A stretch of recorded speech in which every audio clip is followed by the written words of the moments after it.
Hello, this is doctor Gopakumar, consultant psychologist. ഇന്ന് നമ്മൾ discuss ചെയ്യാൻ പോകുന്ന വിഷയം ഗാർഡനിങ്ങും നമ്മുടെ സ്ട്രെസ്സിനെയും കുറിച്ചിട്ടാണ്. അതായത് സ്ട്രെസ് തീർച്ചയായിട്ടും നമുക്ക് കൂടി നിൽക്കുമ്പോൾ പല പല മെത്തേഡ്സ് ഉണ്ട് അതിനെ കുറയ്ക്കാൻ വേണ്ടിയിട്ട്. Psychotherapy, relaxation therapy, counselling, medicine എന്നൊക്കെ ഉണ്ട്. അതുപോലെ തന്നെ നേച്ചറുമായി ബന്ധപ്പെട്ട് നിൽക്കുമ്പോൾ ഗാർഡനിങ് വളരെ ഇമ്പോർട്ടൻ്റ് ആണ് നമ്മുടെ സ്ട്രെസ്സിനെ കുറയ്ക്കാൻ. അത് എങ്ങനെയെന്ന് നമുക്ക് നോക്കാം. നമ്മൾ പല സിറ്റുവേഷനിലും നമ്മൾ വളരെ സ്ട്രെസ്ഫുൾ ആയിട്ട് വരുന്നു. ആ സ്ട്രെസ്സുമായി ബന്ധപ്പെട്ട് പല കാര്യങ്ങൾ നമുക്കൊന്നും ചെയ്യാൻ പറ്റുന്നില്ല.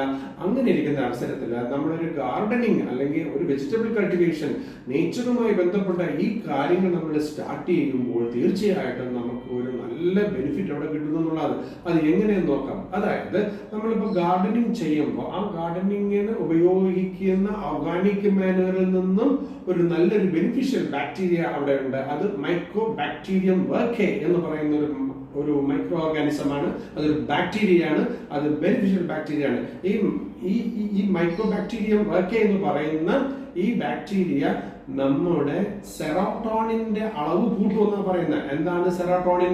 നമുക്ക് അത് വളരെ ഒരു ഹാപ്പി ഹോർമോണാണ്. അത് നമുക്ക് സന്തോഷം നൽകുന്ന ഒരു ഹോർമോണാണ്. ഈ സെറോട്ടോണിന്റെ അളവ് ബ്രെയിനിൽ കൂട്ടുമെന്ന് റിസർച്ചുകൾ കണ്ടുപിടിച്ചിരിക്കുന്നു. സെയിം ടൈമില് നമുക്ക് ഈ കോർട്ടിസോൾ എന്ന് പറയുന്ന സ്ട്രെസ് ഹോർമോണിനെ അത് കുറയ്ക്കാനും സഹായിക്കും എന്നുള്ളതാണ്. അതായത് നമ്മളിപ്പോ ഒരു സംഭവം ചെയ്യുന്നു, ഒരു ഗാർഡനിങ്ങിൽ തന്നെ നമ്മൾ പെട്ടെന്നൊന്നും ചെയ്യാൻ പറ്റില്ലല്ലോ. നമ്മൾ ആദ്യം ഒരു സോയിൽ പ്രിപ്പറേഷൻ ചെയ്യുന്നു, അത് കഴിഞ്ഞിട്ട് നമ്മളൊരു സീഡ് അവിടെ വെക്കുന്നു, അതായത് ഒരു വിത്ത് വെക്കുന്നു, വിത്ത് മുളയ്ക്കാൻ നമ്മൾ കാത്തിരിക്കുന്ന കുറച്ച് സമയം അവിടെ നമ്മൾ വെയിറ്റ് ചെയ്യുന്നു, അല്ല ഒരു പ്രതീക്ഷയോടെ നമ്മൾ ഇരിക്കുന്നു. ആ മുളച്ച് കഴിഞ്ഞിട്ട് നമുക്ക് അവിടെ ഒരു പൂ വരുന്നു, ആ പൂവിനെ നമ്മൾ കാണുന്നു, ആ പൂവിൽ നിന്ന് നമ്മൾ ആസ്വദിക്കുന്നു ആ പൂവിനെ, അതിൽ നിന്നും ചിലപ്പോൾ ഒരു ഫ്രൂട്ട് ഉണ്ടാവുന്നു. ഇങ്ങനെ നമ്മൾ പല പല ഡിഫറെന്റ് മാനറിൽ കൂടെ നമ്മൾ സഞ്ചരിക്കുമ്പോൾ അവിടെ ഒരു നല്ലൊരു സൂത്തിങ് എഫക്റ്റ്, അതായത് നമുക്കൊരു സന്തോഷം അല്ലെങ്കിൽ ഒരു സെൽഫ് സാറ്റിസ്ഫാക്ഷൻ, നമുക്കൊരു അച്ചീവ്മെന്റ്സ് അതെല്ലാം അവിടെ കിട്ടുന്നു. അങ്ങനെ കിട്ടുന്ന സമയത്ത് തീർച്ചയായിട്ടും നമുക്ക് ഇതെല്ലാം വെയിറ്റ് ചെയ്ത് പ്രതീക്ഷിച്ച് നമ്മൾ മുന്നോട്ട് പോകുമ്പോഴത്തേക്കും നമ്മുടെ ഈ സ്ട്രെസ് ഹോർമോണിന്റെ ലെവൽ വളരെ കുറഞ്ഞ് നമുക്ക് നല്ല ഒരു രീതിയിൽ കാര്യങ്ങൾ മുന്നോട്ട് കൊണ്ടുപോകാൻ അത് സാധിക്കും എന്നുള്ളതാണ്.